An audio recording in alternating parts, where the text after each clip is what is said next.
back, everybody. Today I'm going to be building 4 American beach benches like the one I'm sitting on. These are a fun project to build and you can do it at home. So join me as I build these benches. So this is the story of the Goldilocks benches.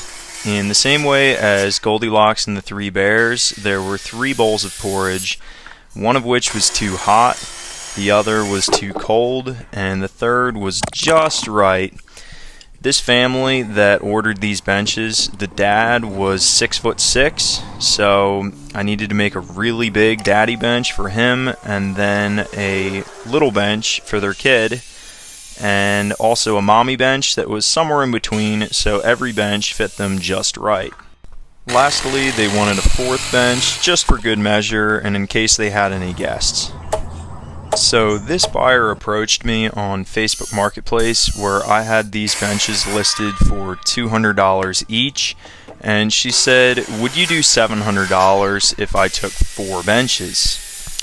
I asked if she wanted to come pick them up or if I would have to deliver locally, and I did have to deliver, so I said, for delivery, would you pay $20 extra for me to deliver them to your door? So that would be $720 total, and she said yes, so we had a deal. All in all, I would do this deal again. It was a good project that took me a couple hours to build, but all in all, it was a good trade. The slabs I'm working with are all American beech that I milled out of a tree I fell in a previous YouTube video. And I do have more slabs just like this if you're looking to buy some for yourself. However, the specific boards I'm using in this video are actually what I like to refer to as B-grade slabs. In the same way that grocery stores often have a in-house buffet where they cook and utilize product that is approaching its fresh shelf life, I am utilizing slabs that have large splits in one end or both ends of the board by cutting around the splits to use as much of the boards as I possibly can. This helps me keep my slab inventory clean, and it's a good way to use the remainder of these boards that are perfectly fine without being wasteful in my lumber consumption. Alright, so as you can see, I got all my parts cut out now. These behind me are the backs. So you can see they got a couple knobs in them, like so, a little bit of character. The reason that I left that is just to make them interesting, but I didn't want it to be along the railing of which the back of your knees sit against, to be against a knob like that. The bottoms here I have right on this side of the Jeep, they're a little bit smoother, so you've got maybe a little bit of character to them, but for the most part they are more straightforward. That should be more comfortable on the back of your knee once it's in bench form. To give you an example here, I'm talking about this piece right here against the back of your knees as opposed to the top. That piece, I typically leave those a little bit more knobby just to make them more interesting. Now for the sides, I have all 6 of my sides cut out like so, which this would have been a lot easier if I used a template to build these. I actually did cut a template out of these now with a piece of cardboard just to make sure that it's a little more repeatable for the future. If I want to make more benches with a similar design, I can cut them out much faster now that I have a cardboard template. But I matched this off of a cast iron bench railing just to make it as comfortable as possible from somebody who actually knows how to build benches. So if you build benches, the first time you do it, I'd recommend cutting out a template of what you did so you can start the next bench building process from there and you don't need to start over again. These here are the cast iron railings that I matched the slopes of the seat and the back to, so that way they're more of a professional, accurate size for a bench. Now that I have all the components cut out, I'm going to use this old Senko nailer, pneumatic air gun, to nail them together. These are 3-inch ring shank nails that I'm using. You can see here. Let's do it.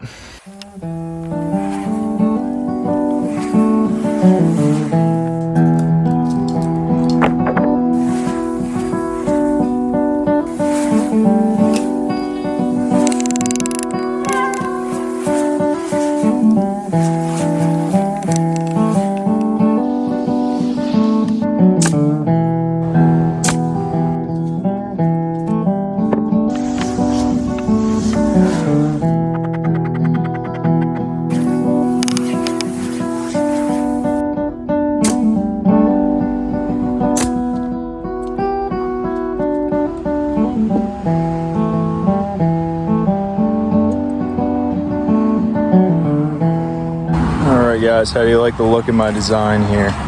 So, as opposed to the original bench, I moved up the back 5.5 inches. You can see this original only has a 3/4 inch gap to let the rainwater run off it.